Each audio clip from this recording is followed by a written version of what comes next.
نحمده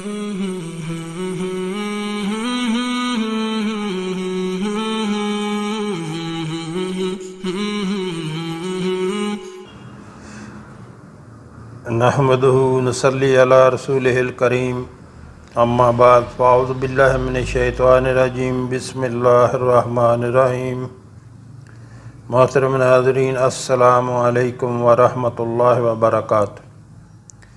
ہمارے آقا صلی اللہ علیہ وآلہ وسلم کا فرمان ہے کہ سلام کو عام کرو اور لوگوں کو کھانا کھلاؤ، یہ بہترین عمل ہے۔ یعنی سلام سب کو کرو، چاہے کوئی جاننے والا ہو یا نہ جاننے والا ہو، سب کو سلام کرو اور لوگوں کو کھانا کھلاؤ کہ یہ بہترین عمل ہے۔ اور ارشاد باری تعالی ہے سورہ دہر میں، اللہ تعالیٰ کا فرمان ہے سورہ دہر میں وَيُطْعِمُونَ الطَّعَامَ عَلَىٰ حُبِّهِ مِسْكِينًا وَيَتِيمًا وَأَسِيرًا انما نطعمکم لوجہ اللہ لا نرید منکم جزاء ولا شکورا، جس کا ترجمہ ہے اور باوجود یہ کہ خود ان کو طعام کی خواہش ہو اور حاجت مندوں، فقیروں، یتیموں اور قیدیوں کو کھانا کھلاتے ہیں اور کہتے ہیں خالص خدا کے لیے کھلاتے ہیں، نہ تم سے عوض کے خواستگار ہیں اور نہ الحمدللہ نحمدہ نصلی علی رسولہ الکریم اما بعد فاعوذ باللہ من الشیطان الرجیم بسم اللہ الرحمن الرحیم۔ محترم ناظرین السلام علیکم ورحمۃ اللہ وبرکاتہ۔ نماز تراویح کا وقت نماز عشاء سے فارغ ہونے کے بعد سے لے کر فجر تک ہے، کسی بھی وقت میں ادا کی جا سکتی ہے، لیکن بہتر ہے کہ جماعت کے ساتھ ادا کی جائے۔ جو شخص امام کے ساتھ تراویح پڑھتا ہے اس کے متعلق رسول اللہ صلی اللہ علیہ وآلہ وسلم نے ارشاد فرمایا کہ جو شخص امام کے ساتھ تراویح پڑھتا ہے تو اس کے لیے پوری رات کے قیام کا اجر و ثواب شمار کیا جاتا ہے۔ کتنی بڑی فضیلت ہے محترم ناظرین۔ تو گھر میں نہ مسجد میں جا کر امام کے ساتھ جو ہے تراویح پڑھیں۔ رمضان میں قیام اللیل کی جماعت مشروع اور سنت ہے۔ قیام رمضان باجماعت مشروع اور سنت ہے، چنانچہ ام المومنین سیدہ عائشہ رضی اللہ تعالیٰ عنہ بیان کرتی ہیں کہ رسول اللہ صلی اللہ علیہ وسلم رات کے وقت نکلے اور مسجد میں نماز پڑھنے لگے۔ اس پر اور لوگ بھی آپ کی نماز کے ساتھ نماز پڑھنے لگے اور انہوں نے صبح کو اس کا ذکر کیا تو اگلی رات کو زیادہ لوگ جمع ہو گئے۔ رسول اللہ صلی اللہ علیہ وسلم دوسری رات بھی نکلے تو لوگوں نے آپ کی نماز کے ساتھ نماز پڑھی اور صبح کو لوگوں نے پھر اس کا ذکر کیا تو تیسری رات مسجد میں لوگ بہت زیادہ جمع ہو گئے۔ آپ تشریف لائے تو انہوں نے آپ کی نماز کے ساتھ نماز پڑھی۔ پھر جب چوتھی رات ہوئی تو اتنی کثرت سے لوگ آئے کہ مسجد کی گنجائش تنگ پڑ گئی۔ حضرت محمد صلی اللہ علیہ وآلہ وسلم ان کے لیے باہر نہ نکلے تو لوگ نماز کہنے لگے، مگر رسول اللہ صلی اللہ علیہ وسلم تشریف نہیں لائے۔ بس فجر کی نماز ہی کے لیے نکلے۔ جب فجر کی نماز پڑھ چکے تو لوگوں کی طرف متوجہ ہوئے، کلمات شہادت تلاوت کیے اور ارشاد فرمایا، اما بعد تمہاری رات کی حالت مجھ پر مخفی نہیں تھی، لیکن مجھے اندیشہ لاحق ہوا مجھے اندیشہ لاحق ہوا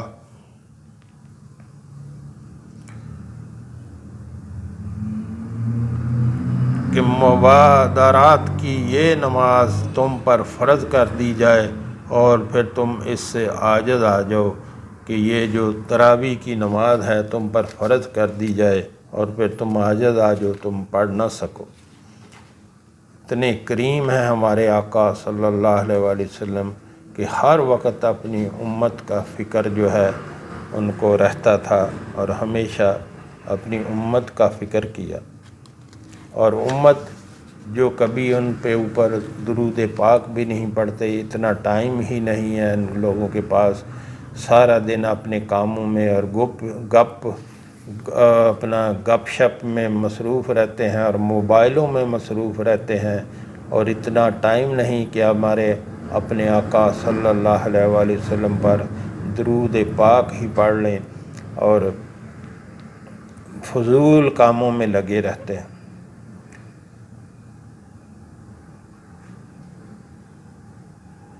جناب عبد الرحمن بن عبد القاری رحمۃ اللہ علیہ فرماتے ہیں کہ میں رمضان المبارک میں سیدنا عمر بن خطاب رضی اللہ تعالیٰ کے ساتھ مسجد کی طرف آیا تو دیکھا کہ لوگ مختلف ٹولیوں میں بٹے ہوئے تھے، کوئی اکیلا اپنی نماز پڑھ رہا تھا اور کچھ افراد امام کے پیچھے نماز پڑھ رہے تھے۔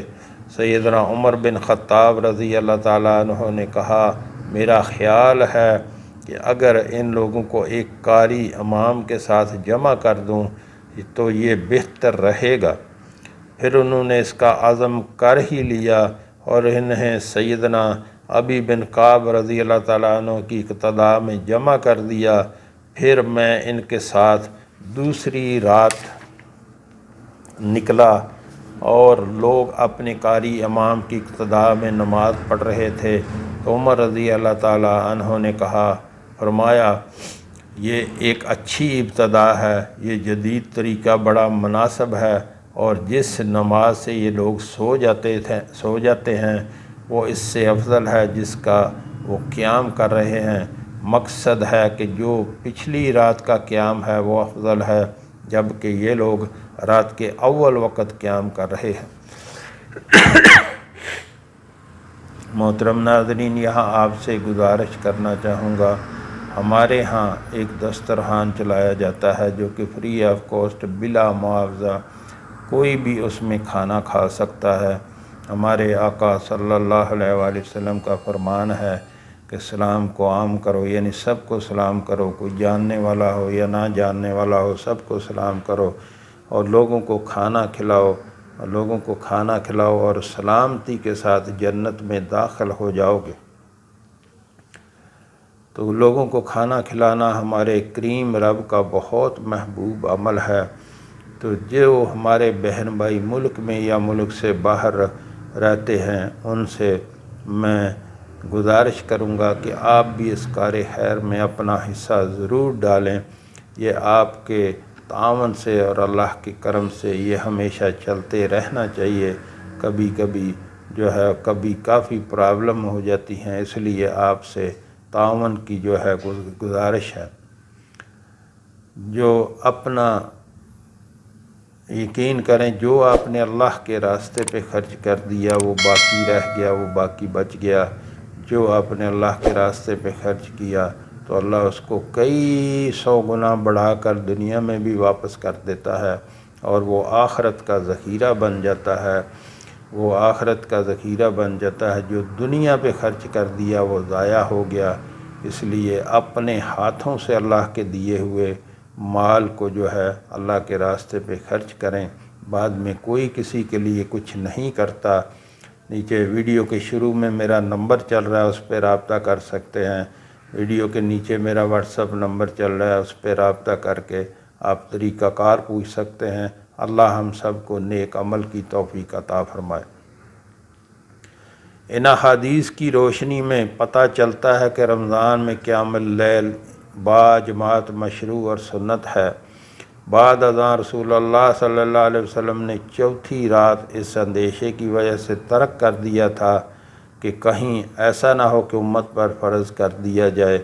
جب رسول اللہ صلی اللہ علیہ وسلم رحلت فرما گئے، وحی کا سلسلہ منقطع ہو گیا تو وہ اندیشہ بھی باقی نہ رہا، چنانچہ اس کو بعد جماعت ادا کرنے کی سنت اور مشروعات باقی رہ گئی۔ بعد میں امیر المومنین عمر بن خطاب رضی اللہ تعالیٰ عنہ آئے تو اس سنت کے احیاء کے لیے انہوں نے اس کے بعد جماعت ادا کرنے کا حکم صادر فرما دیا، جس کی ابتدا رسول اللہ صلی اللہ علیہ وآلہ وسلم نے کی تھی۔ اس سے یہ بھی معلوم ہوا کہ اس پر بدعت شرعی کا اطلاق نہیں ہوتا۔ علامہ ابن تیمیہ